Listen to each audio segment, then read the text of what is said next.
activation energy. So this is the chemical equation for enzyme substrate reactions. E for the enzyme plus the substrate, you form this ES complex, and this complex somehow breaks down into the original enzyme that is unchanged plus the changed substrate, the product. Now, this is a modification of the simple reaction S goes to P. This reaction is the same. Whatever this enzyme does, it doesn't change the reaction of S to P. It simply speeds it up. And so when you do that, you actually lower the activation energy. And so that's shown here. Note you have your reactants, you have your products, right? The activation energy is here in the uncatalyzed reaction, and then it is decreased in the catalyzed reaction. But what's important is that the delta G of the reactants and the delta G of the products are completely unchanged, right?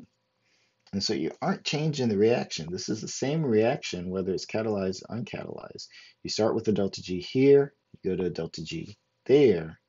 The enzyme simply changes the activation energy, and without getting into the formula, we did that by Kim, that speeds up the reaction, making it go many thousands of times faster than it would. And again, I showed this example before. One of the ways that an enzyme works is simply by locking things into a particular orientation. So here, the point of this and this, I think this is acetyl-CoA and oxaloacetate, is that they are locked in at the perfect orientation so that they can form a new bond and form citrate. The other thing enzymes do is to take something and maybe put a little bit of stress on it to bend it so it's right at the point where it's going to break and allows for that molecule to break. And here, an enzyme is just kind of putting charges right where it needs to be. So it's grabbing onto the substrate and kind of putting it right where the charges need to be to allow process to happen. I will say in all of these cases, the place where the enzyme, the substrate, interacts with the enzyme is called the active site. And that, because of what it does, is a very important target for drug therapeutics and kind of understanding the mechanism of the enzyme. Most of the medicines that we have today are designed by analyzing the active site of enzymes and then either blocking them or modifying them in order to do good work. So the enzyme will change the shape when it comes in contact with substrate, and we call that an induced fit model. And so here, this is hexokinase, and it actually sees the glucose. The role of hexokinase is to put phosphate on that glucose.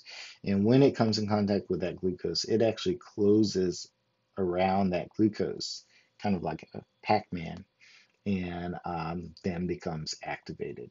And so both the glucose molecule and the enzyme are modified by the interaction between the two. And enzymes don't work alone. They have a couple of things. Some have prosthetic groups, which are non-amino acids that are permanently permanent. I don't know. I can't spell. Shoot. Well, anyway, they are attached to the enzyme.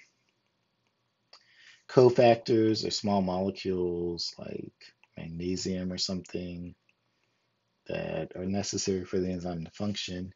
And coenzymes are interesting.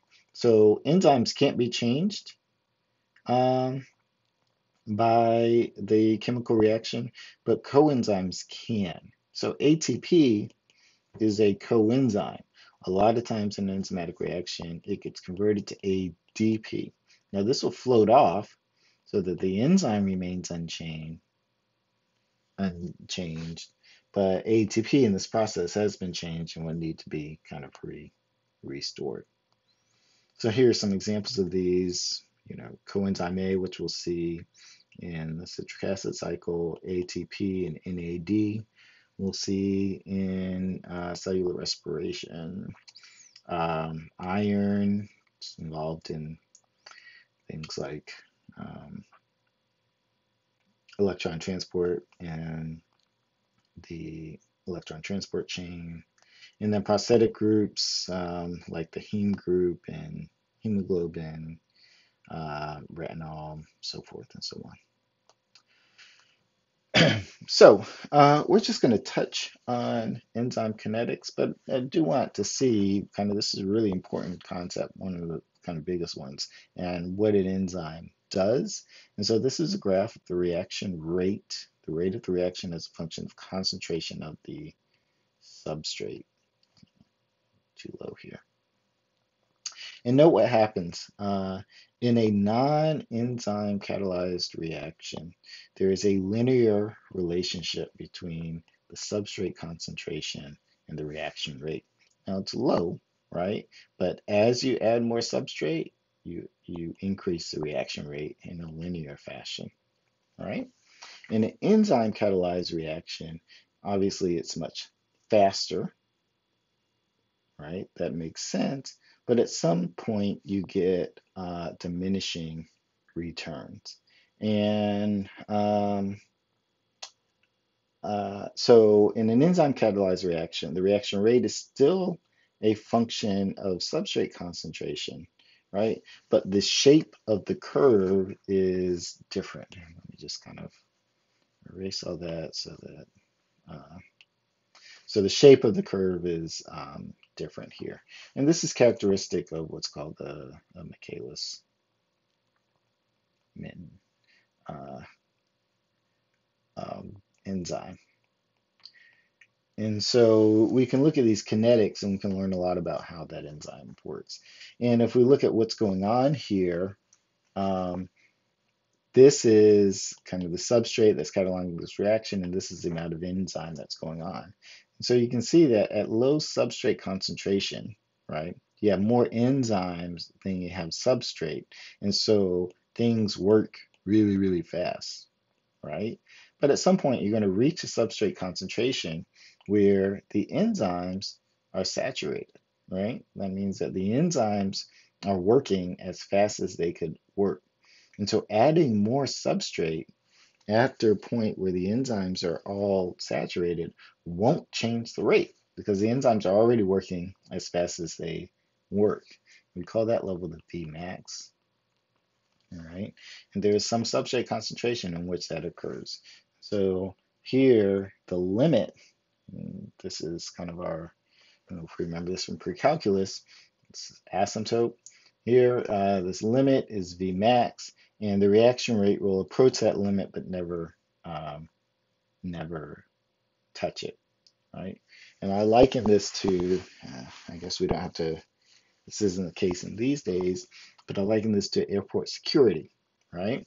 If we go to Atlanta Hartsfield, and if you have 10 security lines open, and you only have a couple of people there, then the people flow through security really fast. But if you have 10 lines open, you have 1,000 people waiting on security, it doesn't matter if you add 100 more, the security lines are going as fast as they can go, and it doesn't, won't kind of adding more people won't make it go any faster.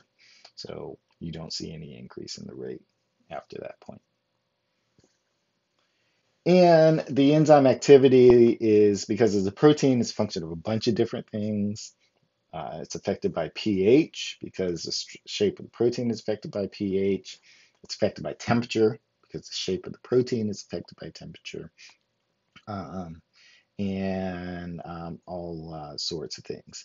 And we can chart the effectiveness of the enzyme. So here's reaction rate. In this case, it's a function of pH. And we can learn a little something about the enzymes looking at that. Here, salivary amylase, right? Well, what is this? An amylase breaks down carbohydrates. It works in the saliva.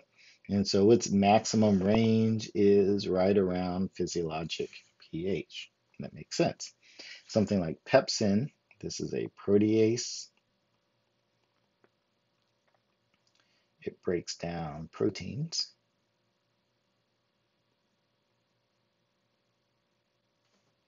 And it works in the stomach.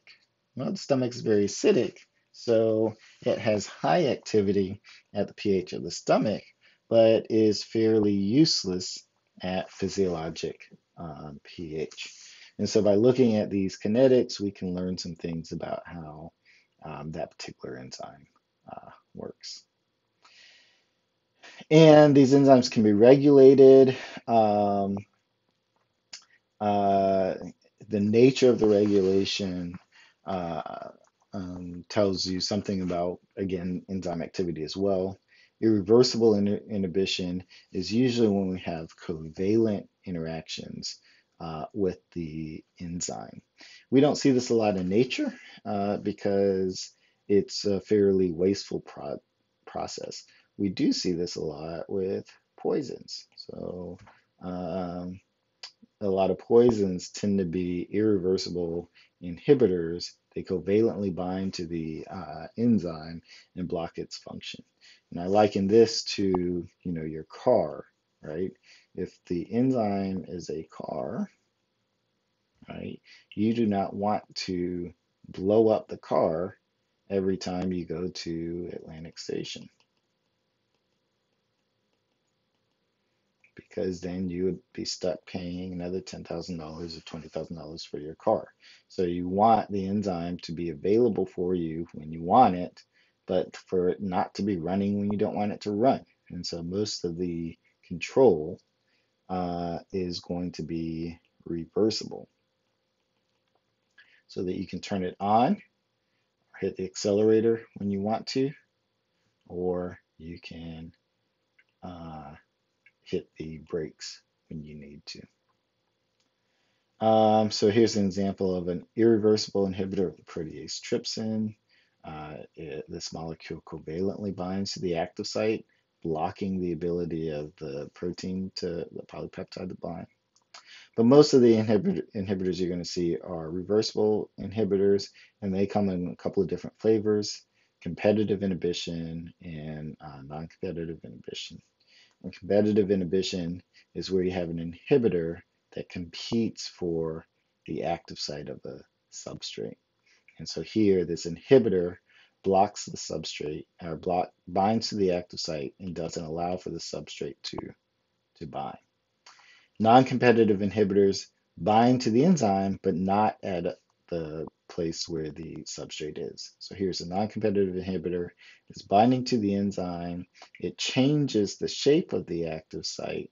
So the substrate still can't bind, but it isn't being directly bound by the active site isn't being directly bound by the inhibitor.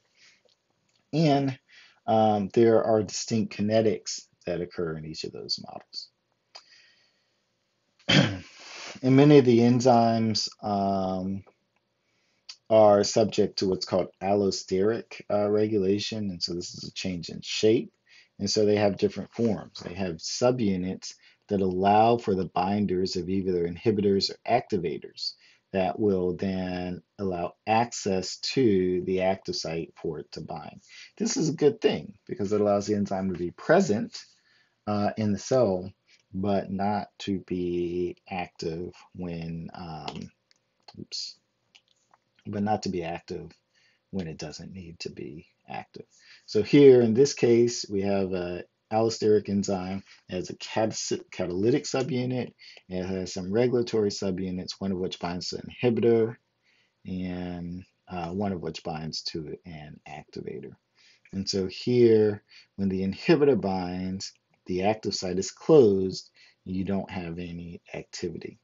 When the inhibitor isn't bound, the active site is open, and then you can also bind to an activator that might, enhance the binding of substrate or something like that.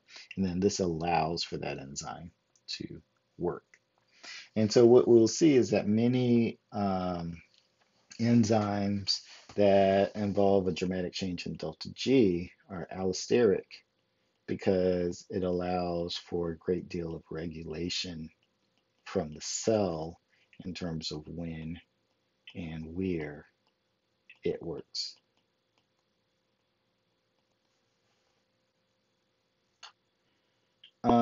And then, as I said before, you have different kinetics based on that, but we won't go too detailed at this level into the kinetics of enzymes. But this is something we will get into in biochem in a couple of years. So fun stuff. Um, and this all feeds into, well, so enzymes are kind of the driving force of many of the chemical reactions in the cell, right? So this is the center. Most of everything that we talk about in terms of cellular work is enzyme catalyzed reactions, and they get kind of complicated, right? And so this is a system here. It's actually a simple system uh, that looks at metabolism of our macromolecules. And so here you see lipids, amino acids, or whatever, and carbohydrates. We're actually, change colors here, we are going to go through this pathway here, all of this, and you should be able to see this is glycolysis, and then this is the citric acid cycle.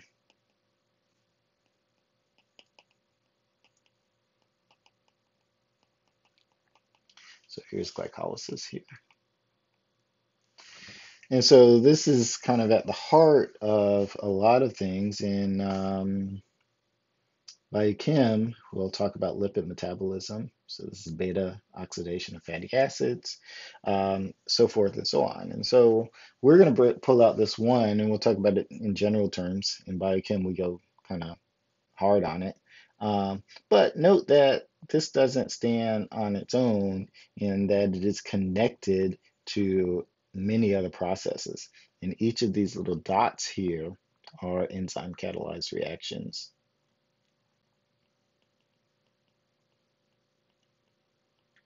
And as you can imagine, if there is a mutation that affects one of these enzymes, you have a whole host of issues. Many congenital diseases or diseases that you're born with occur in metabolic pathways and the perturbation of one of these enzymes that causes all sorts of problems. Whew.